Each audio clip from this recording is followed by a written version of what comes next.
Assalamualaikum warahmatullahi wabarakatuh. Selamat pagi teman-teman Misteri Mbak Suci dan selamat pagi Pak Mul. Pagi Mbak Suci, pagi-pagi udah alhamdulillah sehat. Pagi-pagi saya udah gabung rumah Pak Mul. Mohon maaf nih ya Pak ya. Sono sih.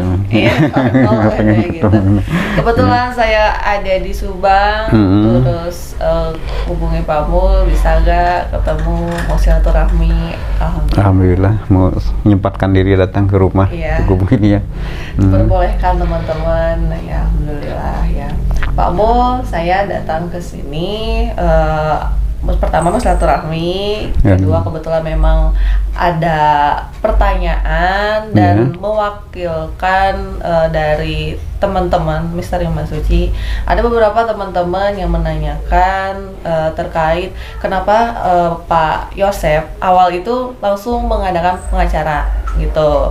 Kan mungkin nanti Pak Mul bisa jelasin awal mulanya itu seperti apa, karena kan banyak berasumsi kenapa tiba-tiba diadakan pengacara, terus apakah Pak Yosef ini terlibat gitu kan. Mungkin Pak Mul bisa jelasin Pak, awal mulanya itu seperti apa Pak? Oh iya, saya waktu ngambil PH pendampingan hukum itu memang saya sendiri. Oh, dari Pak Mul sendiri? Enggak, itu bukan permintaan kakak saya, bukan. Tapi dari Pak Mul dari saya sendiri dengan alasan setelah saya lewat ke TKP, tadinya saya dengar bahwa di TKP tidak ada yang rusak. Lihat pintu. Akhirnya terbesit dalam pemikiran saya, jangan-jangan ini orang terdekat keluarga paling tidak mendengar yang cukup mengenal dengan almarhumah kan seperti itu. Akhirnya ya maaf saya sendiri kan akhirnya curiga ke Pak Yosef, ke Bu Mimin, ya, ke Yori sendiri kan gitu ya. Sangat curiga karena kalau dari Bang Rusak berarti yang suka keluar masuk rumah itu dong kan gitu. Akhirnya saya berkesimpulan udah pakai pengacara kan gitu. Pakai pengacara intinya maksud saya udah lobby dengan pengacara, kebetulan teman tolong dipres dong kan gitu. Tolong dipres yang namanya Yosef, Mimin, nantinya kalau itu Yoris kan gitu. Kalau memang iya tidak kan gitu melakukan kan gitu, biar cepat terungkap kan gitu. Nah, sekitar kira-kira tanggal 22 ya, tanggal 22 saya bikin pertemuan di Lembang. Kebetulan di Poltak gitu, saya sambil latihan ketemuan di Poltak sama pengacara Pak Rohman sama Pak Yosef yang sempat isu malah main golf katanya gitu. Padahal enggak, itu pertemuan sengaja saya panggil. Nah, saya udah calling juga Pak Rohman, ini pengacara sendiri, itu dipres dulu. Kalau melakukan suruh ngaku, kalau tidak ya tidak kan gitu. Akhirnya dibagi. Nah, cepat ceritanya gini Mbak, udah dibikin kuasa ya. Sudah dibikin kuasa, Yosef ceritanya besoknya sudah nanda tangan. Yoris nggak mau, padahal semalam sebelumnya sudah siap. Gimana Mang Mo? Dia bilang kakinya banyak kan gitu. Jadinya intinya ngambil pengacara itu pun Bu Mimin pakai, Pak Yosef pakai sebelumnya. Dan memang saya pikir untuk pendampingan itu tidak harus orang bersalah dong. Ya, ini gitu. Jadi memang kalau tanggapan umum kayak orang bersalah sudah atau kalau melakukan kesalahan, akhirnya saya pakai pengacara dengan secepatnya sah-sah aja pola pikirnya. Tapi secara yuridis saya pikir terlepas salah dan benar, hak orang untuk mengambil pendampingan gitu. Walaupun nantinya itu kalau udah mau proses sana, kalau itu kadang-kadang kan itu kadang-kadang diharuskan untuk memakai pengacara kan gitu. Tapi ini lebih secepatnya. Saya pikir nggak ada salahnya kan gitu ya, kalau pendampingan dari awal sekalian sambil ada untuk pengepresan tadi, bikin pengakuan yang sebenarnya. Karena kalau tidak jujur ya, si klien itu tidak jujur, itu repot buat pengacaranya nanti gitu. Makanya suruh terbuka. Kalau memang melakukan, bilanglah saya pelakunya kan gitu.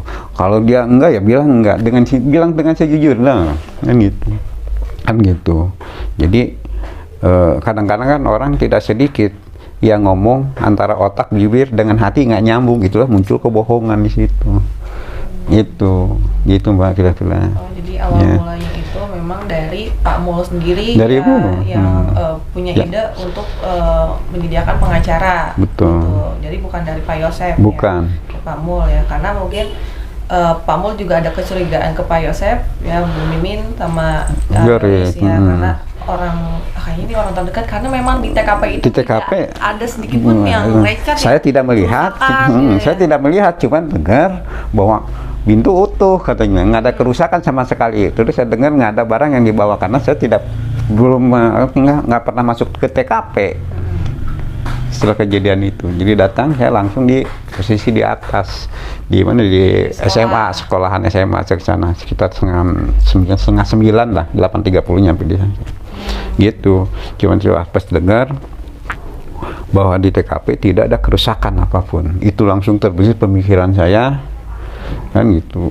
Polisian udah ada, pemikiran ini pasti ada nggak jauh, bukan orang jauh lah kan gitu, bukan orang jauh, bukan hatian yang paling tidak mengena keluarga kan gitu. Gitu. Makanya intern saya ngambil dari faktor intern keluarga dulu kan gitu. Akhirnya punya pemikiran, ini harus pakai pengacara. Saya bisa titip pesan ke pengacara untuk di press, bilang dengan sejujur-jujurnya gitu.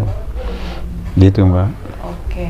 Mungkin lebih biar masyarakat lebih tahu kenapa tadi pertanyaannya belum apa-apa sudah pakai pengacara kan gitu, biar tahu kayak itulah kan gitu. Kaitannya adalah istri dan anak gitu kan, keluarga. Iya gitu betul ya. Keluarga. Orang kan berpikir kenapa sih harus pakai pengacara gitu, sedangkan ini kan yang korban itu adalah istri dan anaknya gitu. Gitu kan ya Pak ya? Iya. Ternyata dari Pak Mul sendiri ya gitu. Saya sendiri langsung, saya bisa ditanya ke pengacaranya. Di press banget ya pada saat itu ditanya. Di press sama pengacara di press banget. Bapak boleh ya? Gimana, ditanya-tanya enggak?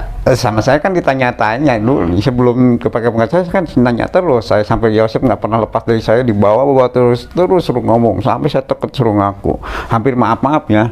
Saya dosa mungkin ke kakak, hampir mau saya pukul Mbak. Jujur ya, iya, jujur aja. Untuk. Karena kan Pak Mul sendiri kan ada background hukum ya. Iya. Betul. Apa namanya, master ya, udah master ya. Gitu Mbak. Iya, jadi Bapak udah lebih paham betul gitu ya. Makanya itu justru pas saya langsung nyari, ini harus pakai pendampingan nih, kan gitu. Pendampingan kebetulan ke pengacara disebut rekan juga ya. Rekan teman main, akhirnya ya saya telepon dia, bisa ditanya ke pengacaranya langsung, nanti konfirmasi ke pengacaranya. Yang ngambil pengacara itu sebenarnya siapa? Bukan Pak Yosef, saya sendiri. Saya akui saya sendiri kan gitu kira-kira. Iya. Awal mulanya disediakan pengacara memang berawal dari Pak Mul sendiri gitu ya. Supaya mengpres Pak Yosef dan Bu Mimin gitu. Iya. Oke.